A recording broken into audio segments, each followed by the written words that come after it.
కామారెడ్డి జిల్లా బిక్కనూరు మండల కేంద్రంలో ఫార్మా కంపెనీ ఏర్పాటుకు ప్రభుత్వం నిర్వహించిన ప్రజాభిప్రాయ సేకరణ గందరగోళం మధ్య ముగిసింది. కాలుష్యాన్ని వెదజల్లే కంపెనీని ఎట్టి పరిస్థితిలో బిక్కనూరు మండల కేంద్రంలో ఏర్పాటు చేయడానికి ఒప్పుకునే ప్రసక్తే లేదని 18 గ్రామాల రైతులు, ప్రజలు తీవ్రంగా వ్యతిరేకించారు. ప్రభుత్వం మొండిగా ఫార్మా కంపెనీని ఏర్పాటు చేస్తే అడ్డుకొని తీరుతామని గ్రామస్తులు తీవ్ర స్థాయిలో హెచ్చరించారు. అటు ఫార్మా కంపెనీకి వ్యతిరేకంగా అఖిలపక్షం బంద్ కొనసాగుతోంది. దీనిపై మరింత సమాచారాన్ని మా ప్రతినిధి రవీందర్ అందిస్తారు. కామారెడ్డి జిల్లా బిక్కనూరు మండల కేంద్రంలో ఫార్మా కంపెనీని నిరసిస్తూ పెద్ద ఎత్తున రైతులు అదేవిధంగా గ్రామస్తులు ఇబ్బంది పడుతున్నారు. ఈ నేపథ్యంలో ఇవాళ ప్రజాభిప్రాయ సేకరణ ప్రభుత్వం చేపట్టింది. ప్రజాభిప్రాయ సేకరణలో మూకుమ్మడిగా ఫార్మా కంపెనీ మా గ్రామంలో వద్దు, గ్రామాల్లో ఫార్మా కంపెనీ ఏర్పాటు చేస్తే పెద్ద ఎత్తున అడ్డుకుంటామని గ్రామస్తులు చెప్పడం మనం చూస్తున్నటువంటి విజువల్స్ లోనే ప్రజాభిప్రాయ సేకరణ జరిగింది. ఈ నేపథ్యంలో ప్రజలు ముక్త కంఠంతో చెప్పారు ఫార్మా వల్ల ఇబ్బంది పడుతున్నారు. ఈ పాటికే ఇక పక్కనున్నటువంటి ఓ కంపెనీ వల్ల తీవ్ర వ్యర్థాలు వెదజల్లుతుంది. దానివల్ల కాలుష్యం విపరీతంగా ఏర్పడుతుంది. ఇక్కడ అనారోగ్య సమస్యలతో పాటు ఇతరత్ర అనేక సమస్యలు ఏర్పడుతున్నాయి. అయినా ప్రభుత్వం ఇవాళ మొండు పట్టుదలకు పోయి ప్రభుత్వం ఇట ఏకచిత్రాధిపత్యం ప్రదర్శించే ప్రయత్నం చేస్తుంది. అనేక మంది రైతులతో పాటు ఇక్కడ ఉన్నటువంటి గ్రామస్తులు, యువకులు పెద్ద ఎత్తున ఆగ్రహం, ఆవేదన వ్యక్తం చేసిన సందర్భం స్పష్టంగా కనబడుతుంది. మనం కొంతమంది ఇక్కడ ఉన్నటువంటి భూ నిర్వాసితులు, అదేవిధంగా రైతులు, యువకులు ఉన్నారు. మీరు చెప్పండి, ఏంది పరిస్థితి? ఎందుకోసం ప్రభుత్వం మొండు పట్టుదలకు వెళ్తుంది? ఫార్మా ఏర్పాటు చేయడం వల్ల మీకు కలిగే అనర్థాలు ఏంటి, ఇబ్బంది ఏంటి? అయితే ఇప్పటికే ఉన్న ఫ్యాక్టరీని ఎత్తేయాలని చెప్పేసి ఇక్కడ మేము ఉద్యమాలు చేస్తున్న సందర్భంలో ఇప్పుడు కొత్త ఫ్యాక్టరీని పెట్టడానికి ఇక్కడ ప్రజాభిప్రాయ సేకరణ చేపడుతుండ్రు. దీన్ని మేము పూర్తిగా వ్యతిరేకిస్తున్నాము. దీనివల్ల ఎక్కడైతే తిరువల ఈ ఫ్యాక్టరీల చుట్టూ వాటర్ బాడీలు ఉన్నాయి, చెరువులు ఉన్నాయి, ఆ చెరువులు కూడా కలుషితమవుతున్నాయి. ఇప్పటి వరకే ఇంతకుముందు ఎంఎస్ఎన్ ఫ్యాక్టరీ కాచాపూర్ చెరువులో చేపలు చనిపోతే 6 లక్షల రూపాయల నష్టపరిహారం కూడా ఇచ్చింది. పొల్యూషన్ కంట్రోల్ బోర్డు అధికారులు, అదేవిధంగా రెవెన్యూ యంత్రాంగం, అదేవిధంగా జిల్లా యంత్రాంగం కూడా కుమ్మక్కై ఇప్పటికే పర్మిషన్లు ఇచ్చి ఇక్కడ నిర్మాణాలు చేపట్టారు. అయినప్పటికీ కూడా ఇప్పుడు లేటుగా నిర్మాణాలు చేపట్టిన తర్వాత కూడా లేటుగా ప్రజాభిప్రాయ సేకరణ చేపట్టి తూతూ మంత్రంగా చేతులు దులుపుకునే చేస్తున్నారు. అంతేకాకుండా గతంలో కూడా చాలా ఉద్యమాలు జరిగినాయి. అదేవిధంగా ప్రజాభిప్రాయ సేకరణ చేసినంత మాత్రాన ఫ్యాక్టరీని క్లోజ్ చేస్తారని మేము అనుకోవట్లేదు.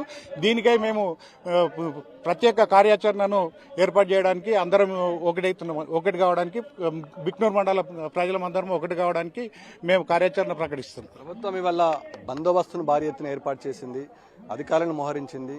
ఇవాళ అభిప్రాయం ఏ విధంగా వచ్చింది? అధికారులకు మీరు ఏమని చెప్పారు? బందోబస్తు మధ్యన ఈ ప్రజాభిప్రాయ సేకరణ చేపట్టడం జరుగుతుంది.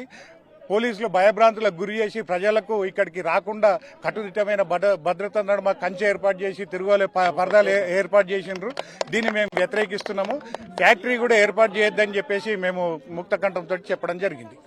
భవిష్యత్తు తరాలకు ఇబ్బంది ఏర్పడుతుంది. ఇప్పటికే ఎంఎస్ఎన్ అనే కంపెనీ వల్ల అనేక అనార్థాలు ఎదుర్కొంటున్నామంటున్నారు. దాంతోపాటు ఓ ఎన్ఆర్ఐ ఉన్నారు. మీరు చెప్పండి, పరిస్థితి ఏ విధంగా ఉంది? మీరు ఫారెన్లో ఉండి వచ్చినారు. ఇక్కడ కూడా ఫార్మా అభివృద్ధి చెందితే ఉద్యోగ అవకాశాలు, నియామకాలు జరుగుతాయని ప్రభుత్వంతో పాటు యాజమాన్యం చెప్తుంది. ఈ రెండు ఏంది పరిస్థితి? యాక్చువల్లీ ఫార్మా క్యాపిటల్ అని గొప్పలు చెప్పుకుంటారు కదా, అది చాలా సిగ్గుచేటండి. యాక్చువల్లీ ఫార్మా క్యాపిటల్ అంటే ఇప్పుడు అమెరికా మనకి 2 ఇంతలు ఉంటుంది, 3 ఇంతలు ఉంటుంది భూమి, రష్యా 5-6 ఇంతలు ఉంటుంది, ఆస్ట్రేలియా 2 ఇంతలు ఉంటుంది, బ్రెజిల్ 2 ఇంతలు ఉంటుంది. వాళ్ళందరూ ఎందుకు పెడతలేరండి ఫార్మా? వాళ్ళ భూగర్భ జలాలు, వాళ్ళ వాయువు అన్ని కలుషితం అవుతాయని మనని థర్డ్ వరల్డ్ కంట్రీ అంటారు. వాళ్ళు చాలా కించపరిచిన ఇది అంటే ఇది అనమాట, థర్డ్ స్టాండర్డ్ కంట్రీ అనమాట. అందుకని మన భూగర్భ ఇప్పుడు మనం రూపాయల్లో తయారు చేసి డాలర్లో అమ్ముకుంటాం. ఇక్కడ మన అతి సంపన్నుల జాబితా తీసుకుంటే తెలంగాణలో 10 మందిలో దివి ల్యాబొరేటరీస్ అని రకరకాల 6-7 మంది ఫార్మా కంపెనీ వాళ్ళే. ఆ హెట్రో కావచ్చు, ఈ దివి ల్యాబ్స్ కావచ్చు, ఇది వాళ్ళ ఇట్లా కొంతమంది సూపర్ రిచ్ అయిపోవడానికి ఇక్కడ ల్యాబొరేటరీస్ పెడుతున్నారు. ఇది పెద్ద మాఫియా. ఇప్పుడు ఫార్మా క్యాపిటల్ అంటే సిగ్గుచేటు, అదే గొప్పదాన్ని చెప్పుకోవడానికి కాదు. ఇప్పుడు అమెరికాలో పెట్టుకోవడానికి లేదా? వాళ్ళ భూగర్భ జలాలు, వాళ్ళ వాయు కలుషితం కాకుండా ఇక్కడ ఏదో వీళ్ళ వీళ్ళకైనా పర్లేదు స్టాండర్డ్స్ పాటించారు అని చెప్పేసి ఇక్కడ ఎన్నో పర్యావరణ ఇవి నిబంధనలు నియంత్రణలు తుంగలో దొక్కుతూ చేస్తున్నారు. ఇప్పుడు MSN company already same process లో ఇక్కడ స్టార్ట్ అవుతుంది.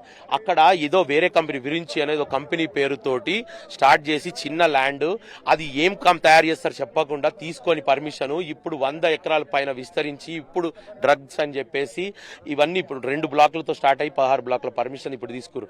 అదే ప్రాసెస్ ఇక్కడ స్టార్ట్ అవుతుంది. మళ్ళీ ఇక్కడ 2.5 పర్మిషన్ తీసుకొని ఇప్పుడు 9.5-10 ఎకరాలు విస్తరించారు. ఇప్పుడు 100 ఎకరాలు విస్తరించడానికి గ్యారంటీ ఏంటి? Same process.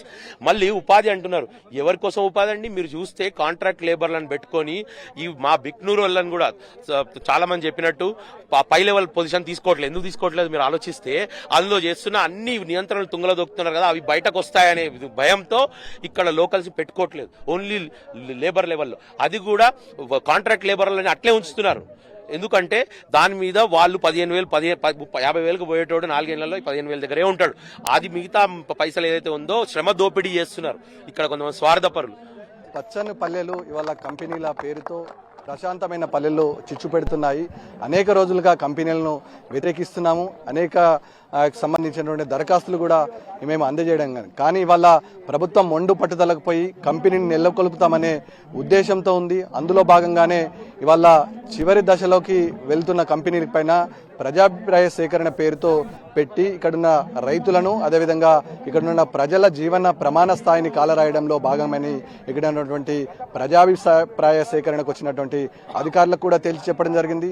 రైతులు అదేవిధంగా ఇక్కడ ఉన్నటువంటి చుట్టుపక్కల గ్రామస్తులకు సంబంధించిన గ్రామ పంచాయతీలో ఏకగ్రీవ తీర్మానాలు జరిగాయి. ఎట్టి పరిస్థితుల్లో ఫార్మా కంపెనీ ఇక్కడ నెలకొల్పడానికి వీలు లేదు. ప్రభుత్వం ఒకవేళ మొండు పట్టుదలకు వెళ్లి కంపెనీని ఏర్పాటు చేస్తామంటే ఖచ్చితంగా అడ్డుకొని తీరుతాం. ప్రశాంతమైన పల్లెల్లో ఇవాళ ఫార్మా కంపెనీ ముఖ్యంగా కామారెడ్డి జిల్లాకు అతి సమీపంలో ఇక్కడ ఉన్నటువంటి పూర్తి స్థాయిలో వ్యర్థాలు వెదజల్లే ప్రమాదం ఉంటుంది. హైదరాబాద్కు ఆనుకొని ఉన్నటువంటి అనేక గ్రామాల ప్రజలు కూడా తీవ్ర ఇబ్బందులు ఎదుర్కొనే పరిస్థితి ప్రమాదం ఉందని పర్యావరణ నిపుణులు హెచ్చరిస్తున్నారని రైతులు ఆవేదన వ్యక్తం చేస్తున్న సందర్భం స్పష్టంగా ఉంది. ప్రభుత్వం మొండు పట్టుదలకు పోకుండా ఇక్కడ ఉన్నటువంటి రైతులకు పూర్తి స్థాయిలో ప్రజాభిప్రాయ సేకరణ పరిగణలోకి తీసుకొని కంపెనీని నిలుపుదల చేయాలని రైతులు ఇక్కడ ఇవాళ ఏదైతే అభిప్రాయ సేకరణకు వచ్చినటువంటి రైతులు ఉన్నారో ముక్తకంఠంగా అడిషనల్ కలెక్టర్కు అదేవిధంగా పర్యావరణ అధికారులకు తేల్చి చెప్పడం జరిగింది. Vote studio.